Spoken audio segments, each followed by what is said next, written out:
TV, independen, terpercaya.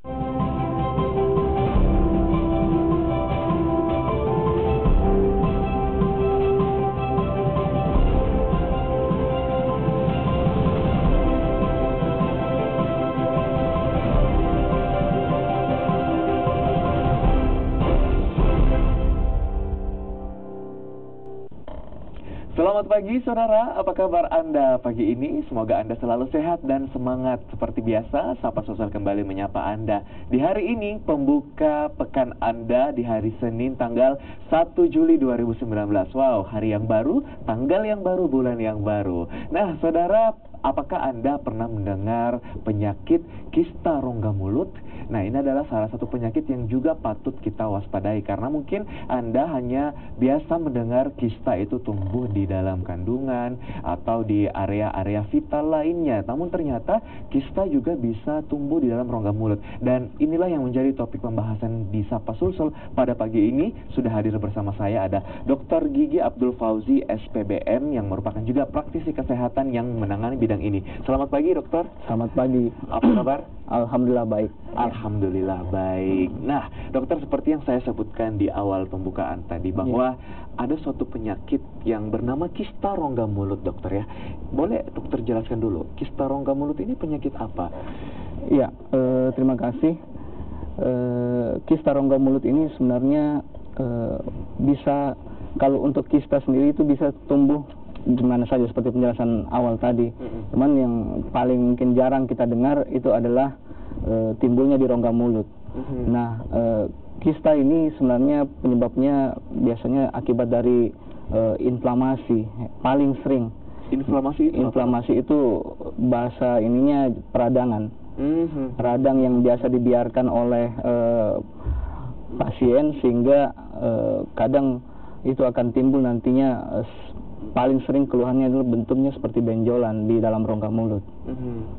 Dia tidak ada rasa sakit dan biasanya sih terdeteksi nantinya kalau sudah menimbulkan perubahan di dalam rongga mulut. Bentuk atau warna? Perubahan bentuk biasanya. Baru pasien menyadari, loh kok ada seperti benjolan di dalam rongga mulut. Nah, saat itulah biasanya baru dia terdeteksi.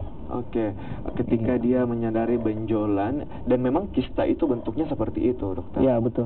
Kalau kista sebenarnya, kalau mau dianalogikan, dia bentuknya seperti balon, dan dia berisi cairan. Nah, kalau radang itu lanjut terus, cairannya itu terbentuk terus, sehingga balonnya itu akan semakin besar. Tapi ini, dia membutuhkan waktu yang cukup lama. Kadang bisa sampai 1-2 tahun baru menimbulkan perubahan bentuk di dalam rongga mulut.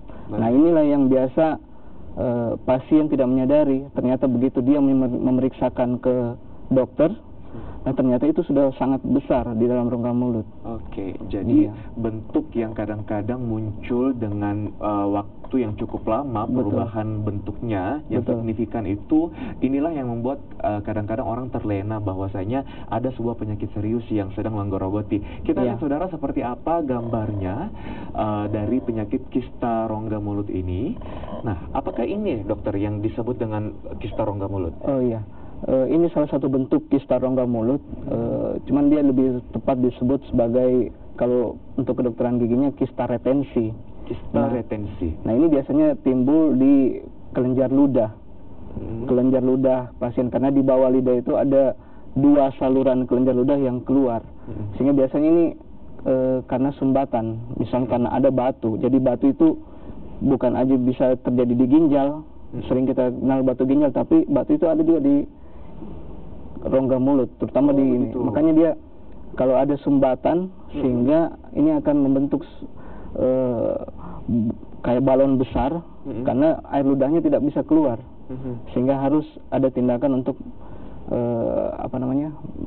mengangkat untuk batu tersebut. Nah, bagaimana dengan gambar ini, dokter? Ini hampir sama. Ini kadang juga kalau kita lihat dengan warna yang agak ungu kehitaman ini, bisa saja ini salah satu bentuk dari sumbatan tadi, atau bisa saja ini ada gangguan pembuluh darah.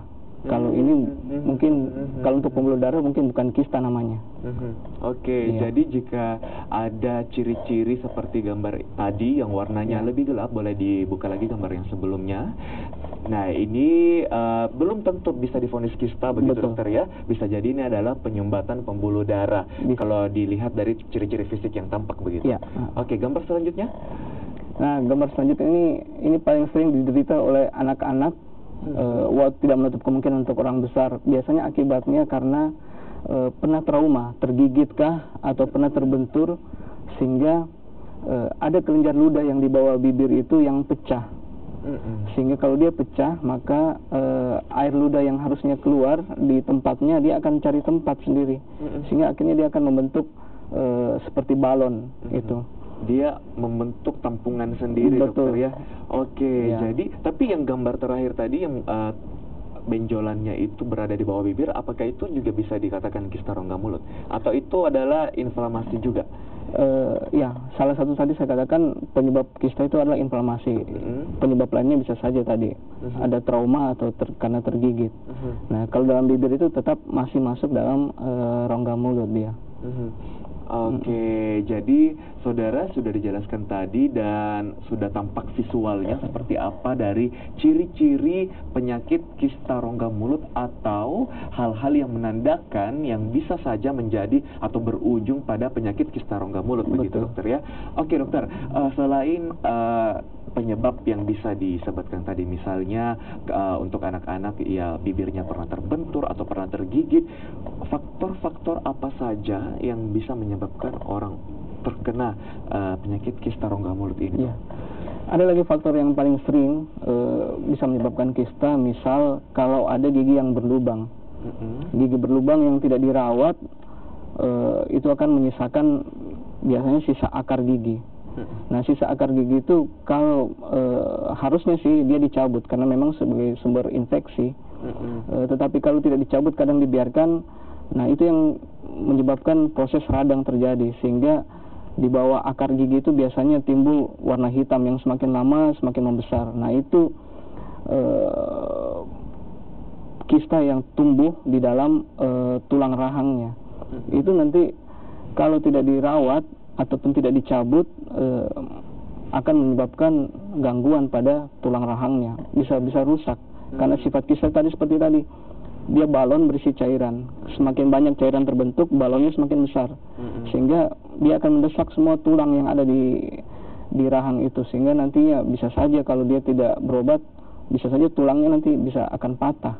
Wow, sangat fatal begitu ya. Iya. Oke, satu faktor penyebab kista rongga mulut ini adalah lubang gigi misalnya yang dibiarkan begitu saja sampai menimbulkan infeksi pada akar gigi yang akhirnya bisa membuat suatu sumbatan karena tadi cairannya begitu dokter ya, yang harusnya berfungsi dengan baik, tapi karena adanya pembiaran, nah ini bisa menyebabkan infeksi yang kemudian berujung kista. Oke, kita akan bahas lagi penyebab apa saja yang bisa menjadi faktor munculnya kista rongga mulut ini, lalu seperti apa penanganan dan untuk mencegahnya, nanti kita bahas di segmen selanjutnya. Tetaplah di Sapa Sulsel.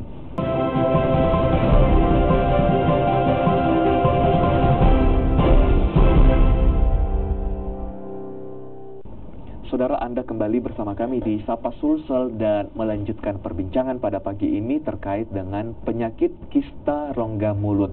Ada beberapa ciri-ciri yang telah kita jelaskan tadi di segmen awal, dan juga tadi sudah kita sempat singgung salah satu faktor yang menjadi penyebab munculnya kista rongga mulut ini, yaitu pembiaran terhadap gigi berlubang yang akhirnya menimbulkan infeksi pada akar. Selain itu juga biasanya bisa timbul akibat adanya trauma atau luka yang terjadi di bibir atau di bawah area yang bertugas untuk menimbulkan air liur begitu dokter ya. Oke, selanjutnya apa lagi dokter yang bisa menjadi faktor penyebab kista rongga mulut ini? Betul.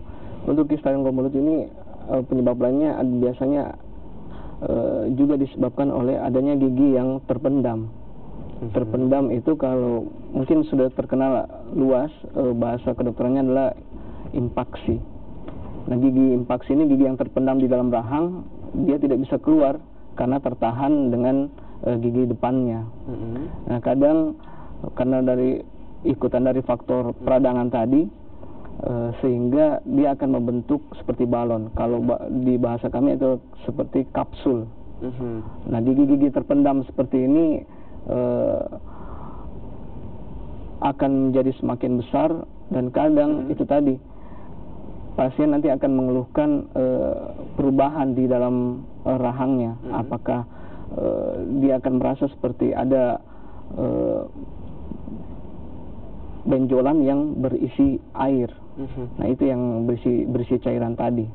Oke, ada gigi yang terpendam begitu. Apakah ini sama dengan istilah yang sering digunakan masyarakat, gigi bungsu begitu? Ya, betul. Gigi bungsu ini biasanya kita analogikan dengan gigi yang paling terakhir tumbuh, dan itu adalah di gigi paling belakang. Gigi paling belakang, gigi geraham paling belakang. Tapi tidak menutup kemungkinan gigi-gigi lain juga bisa terpendam. Misalnya gigi depan, gigi yang di tengah itu juga bisa terpendam di dalam rahang. Nah, itu yang kami katakan sebagai gigi yang impaksi. Nah, kesemuanya itu bisa menyebabkan kista di rongga mulut, terutama di dalam rahang.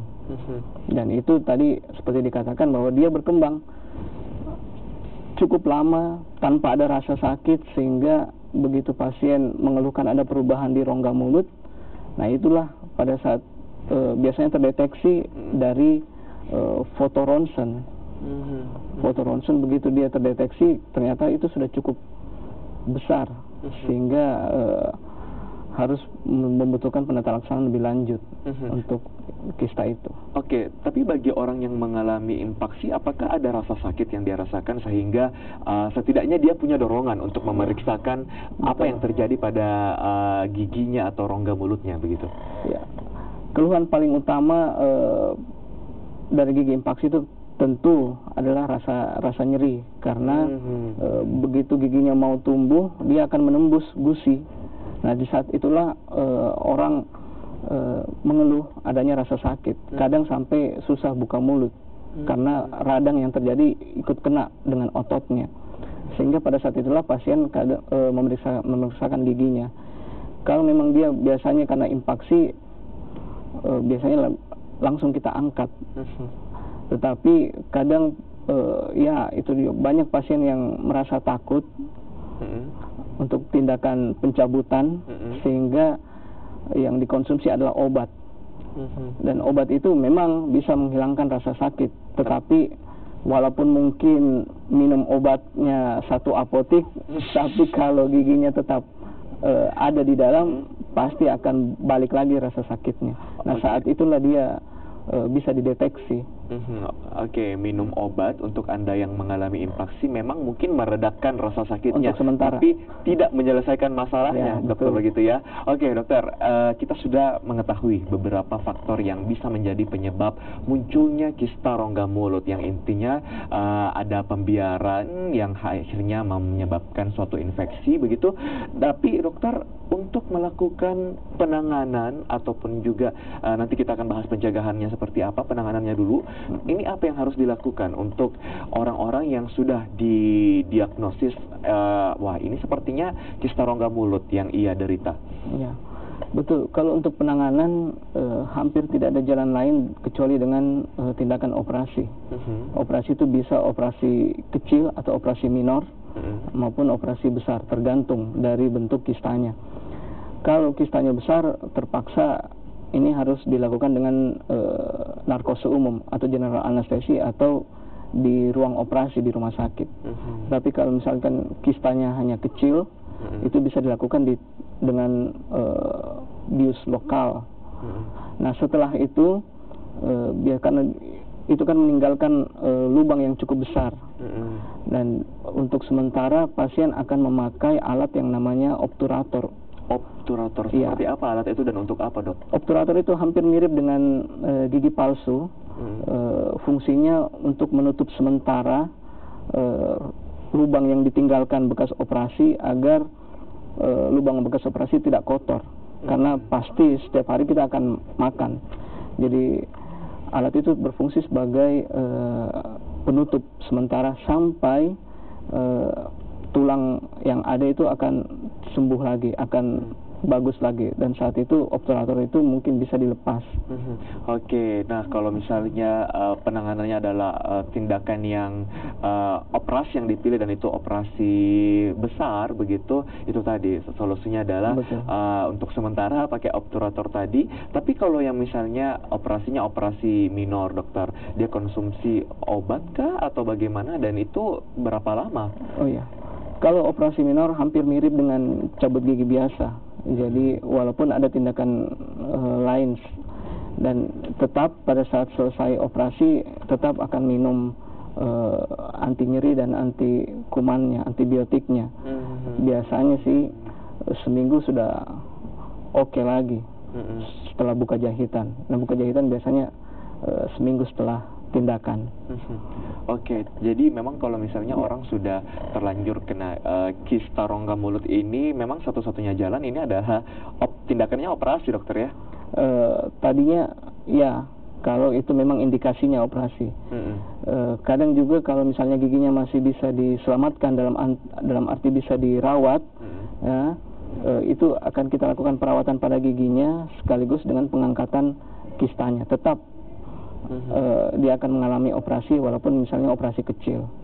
Jadi pokoknya ini harus diangkat, ini yang menjadi sumber sakit. Begitu.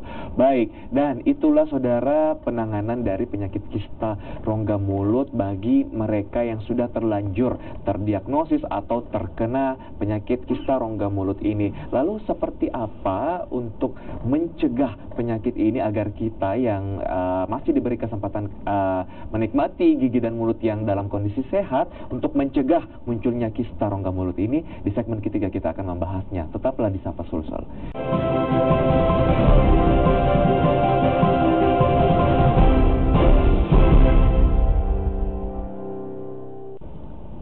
Saudara, Anda kembali bersama kami di Sapa Sulsel, masih bersama dengan Dokter Gigi Abdul Fauzi, spesialis bedah mulut yang merupakan praktisi kesehatan yang juga menangani kasus-kasus seperti kista rongga mulut. Suatu penyakit yang mungkin belum pernah Anda dengar. Kita masyarakat umum biasanya mengenal kista tumbuh di dalam rahim, tapi ternyata kista ini berpotensi untuk muncul di bagian anatomi tubuh kita yang lainnya, seperti di rongga mulut, saudara. Inilah gambar atau visual yang tampak di layar kaca Anda, ciri-ciri kista rongga mulut. Nah, jika Anda menemui ciri-ciri seperti ini di dalam tubuh atau mulut Anda atau mulut saudara-saudara atau kerabat Anda patut waspada begitu, dokter ya. Bukan menakut-nakuti, tapi ini bersifat agar Anda bisa cepat melakukan penanganan begitu. Tadi di segmen kedua sudah kita bahas penanganannya seperti apa. Nah, sekarang dokter, kita edukasi masyarakat mengenai pencegahannya supaya tidak banyak orang yang terkena dari penyakit kista rongga mulut ini. Apa yang bisa kita lakukan? Iya, kalau dilihat dari untuk pencegahan, maka kita sebenarnya harus tahu dulu penyebabnya. Kalau mungkin trauma, misalnya tergigit atau kecelakaan jatuh terbentur, mungkin itu tidak agak susah dihindari. Kan? Ya. Tetapi yang paling sering itu adalah penyebabnya karena faktor radang tadi, inflamasi. Peradangan itu timbul biasanya karena ada penyebab lain di dalam rongga mulut. Satu biasanya tadi gigi yang berlubang. Sedapatnya kalau ada gigi yang berlubang itu, kalau memang masih bisa dirawat, ditambal, itu ditambal. Kalau misalkan tinggal sisa akar, sebaiknya dicabut karena untuk menghindari faktor radang tadi. Dan yang paling sering juga kadang itu adalah karang gigi di dalam rongga mulut. Karang gigi itu paling sering menyebabkan reaksi radang. Biasanya itu awal mula akan terlihat gusinya nanti berwarna merah. Kalau sikat gigi kadang kumur berdarah. Itu sudah radangnya sudah agak di fase lanjutnya, sehingga faktor-faktor tersebut seperti itu minimal itu bisa dicegah dengan misalkan membersihkan karang gigi. Kemudian itu tadi, kalau ada sisa-sisa akar gigi yang memang sudah harus dicabut, ya kita cabut. Kalau ada gigi yang berlubang, sedapat mungkin ditambal jika masih bisa ditambal. Kalau ada gigi-gigi belakangnya yang terpendam atau rasa sakit, mungkin segera diperiksakan ke dokternya. Sehingga kalau misalnya ternyata sudah ada bibit kistanya, itu bisa terdeteksi lebih awal. Sehingga untuk tindakannya itu jauh lebih mudah.